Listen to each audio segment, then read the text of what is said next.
Hello everyone, yes, it's me again, Carl Canardi. And now, as you know, as a motivational speaker, communication is key to being good at this task. But communication is not just about standing on a stage and speaking in front of a group of people. Communication takes place in all of our lives with our family, friends, teachers, and in many different environments. And there's a whole different skill set that we need to learn to be great communicators in different environments. A big part of it is also listening as well. Now, I wanted to talk to you today about the importance of assertive communication. And I'll be real with you. When I first heard the term assertive communication, I was a bit like, that's not really me. I'm not really familiar with that term.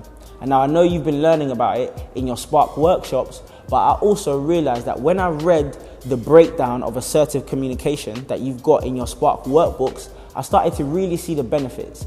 You see, that table in your book really breaks down the difference between assertive, aggressive, and passive communication. It started to really make sense for me. So when I read the breakdown in that table, I started to realize that assertive communication is simply being honest, taking responsibility for yourself, but also taking other people's feelings into consideration too. Now, let's be a bit more honest than that. Let's really break it down. Hands up if you've got a sibling, or you've got a friend, or even a family member that you argue with a lot. You see, I'm a twin. I got a twin sister. And growing up, me and my twin sister used to argue all the time, literally, like cat and mouse, always fighting, always arguing. And after a while, it started to get a bit annoying because I thought to myself, I just want to have peace with my sister, especially given that we're so close. But what I realized is before, the way I used to communicate with her was very different to the way I communicate with her now. Now before, say for example, my sister was playing her music really, really loud. I'd run into her room and be like, why are you playing the music so loud? Why don't you think about other people? Why are you so inconsiderate? And I'd lead with the you. And because, number one, I was being so aggressive, what happened is that resulted in my sister going in the box, and I was already in the box, and so she became really defensive, and so it just became a big, massive argument. And instead of us coming to a conclusion where we actually helped each other, we just always ended up fighting because I was being aggressive, because I was blaming her. When I started to learn how to be a bit more assertive with my communication skills, it made it a lot easier. I would lead with the I.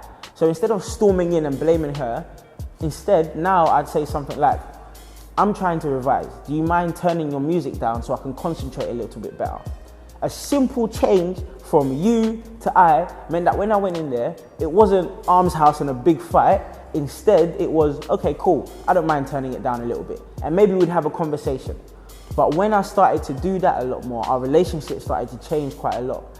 And there are many different instances where assertive communication can help us build better relationships with the people that we're around. So it's not just with family members, but for example, I've got a friend who is really, really good at saying no. They're good at saying no, but they're also really good at explaining why they can't do that. Remember, one of the mind traps that I said is really dominant in my life is being a pleaser. So I'd often say yes when really I should say no. And I take on loads of work or loads of tasks even though I know I don't have the capacity, and that would result in me going in the box because I'd be more stressed. Now, what I realized over time is that when you have the power to say no and explain to people why you can't do things, it makes it a lot easier to keep your schedule the way it's supposed to be. But also, I don't really get triggered when my friend says no to me, especially when he explains to me why he can't do something. And so a lot of the time, if you're taking responsibility for your healthcare and your well-being, you're also taking into consideration the other person's feelings when you explain it to them. Now, don't get me wrong. I'm not expecting all of these different communication skills and all of the Spark program work that we're doing to happen overnight. It's going to take time. Everything on this program is going to be you making small marginal changes every day, little by little, and that's when you'll see big impact. But you have got to press in. Remember I said, this content can't stay on a piece of paper or on a screen where I'm talking in a video. It's got to be real. You've got to do the home learning tasks. You've got to practice with your friends. You've got to engage when you're in the workshops. And the more you do that, the more you'll learn to be at your best and get better and build your winning formula. So I really encourage you, Go out there and start using more assertive communication, build those techniques, and you'll find that your relationships develop, but you also feel better. I'll see you next time.